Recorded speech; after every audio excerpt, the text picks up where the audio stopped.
Steve Durano for Ask a Real Expert. Sinister asked me, hey, why is it guys in the gym can curl a lot of weight, but they can't do a chin-up? Aren't chin-ups better than pull-downs? Well, you got to think in terms of body weight exercises are good. And with the exception of chin-ups, most body weight exercises are okay, but they soon become rather easy if you begin to get in shape. Like you can do push-ups, get pretty good at push-ups, and pretty soon do 50 push-ups, and you're like, man, I ain't got time to be doing 50 push-ups. This is a little too easy. I really need some kind of weight or resistance. You can do squats with your body weight, okay. And for somebody who has never worked out before, just doing 3 sets of 20 squats with body weight would make them sore. And then pretty soon they wouldn't be sore anymore. Then they did lunges. That would make them sore, but eventually you need some type of resistance. Unfortunately, chin-ups or pull-ups are a little different because you're using your entire body weight. So if you're 150, 180, 200, 250 pounds, you're pulling up a lot of weight. And big pull-up strength involves not only the back, but good shoulder and also, more importantly, good bicep strength.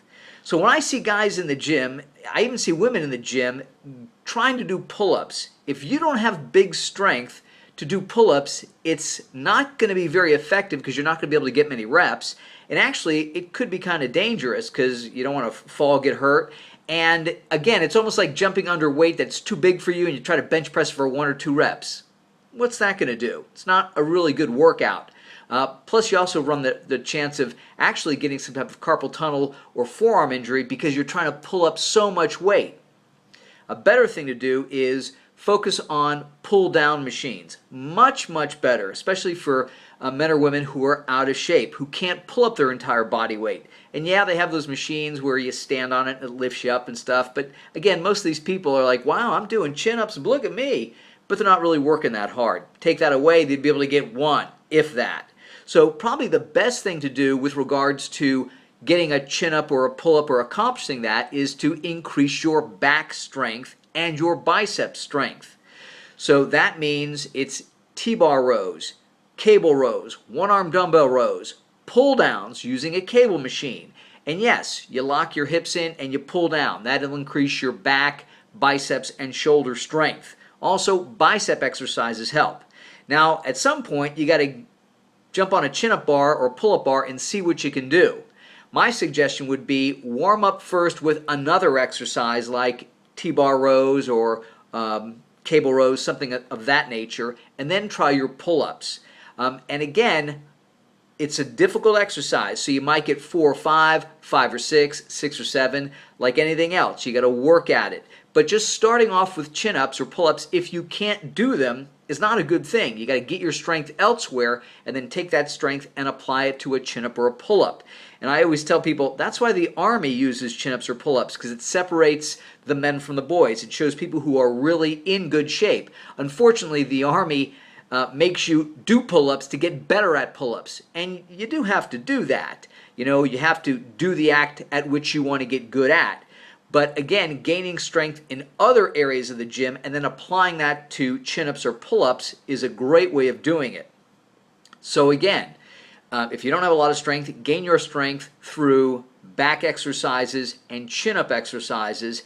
And then, again, as the weeks and the months go by, then you can begin to gradually incorporate chin-ups or pull-ups into your workout.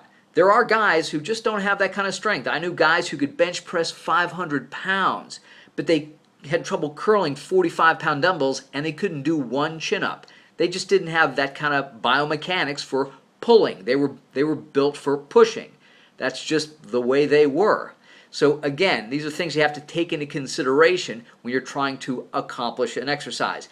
I did a lot of chin-ups when I was in college, or pull-ups, because we didn't have cables. We had no cable machines. All we had were the bars. So you did pull-ups, and then you put weight around your waist, and you did pull-ups, and then you put more weight around your waist, and you did pull-ups. Finally, you get to the point where you have 80 or 100-pound dumbbell around your waist, and you're getting 6 to 8, 8 to 10. So I typically don't do pull-ups in my exercise because at the end of a back workout, after 4 heavy exercises, I can still do 20 pull-ups in a row. I'm sure there are other people who can do that, but again, to me, that's not what I'm interested in. I need something that's a little more difficult, a little more intense. So that's why I use a pull-down machine, and by the time we stack it out at 250, then we're throwing another 50-pound dumbbell on the top to make a 300-pound stack. Because again, for me, pull-ups is not that difficult, not that intense, and I don't want to be juggling dumbbells between my legs or with cables and weight dangling and stuff like that. It's too much of a hassle. So if I do pull-ups or chin-ups, I'll do them at the end of a workout, and again, I'm still getting 15 or 20 reps. Sinister, I hope that answers your question. Train smart, train hard.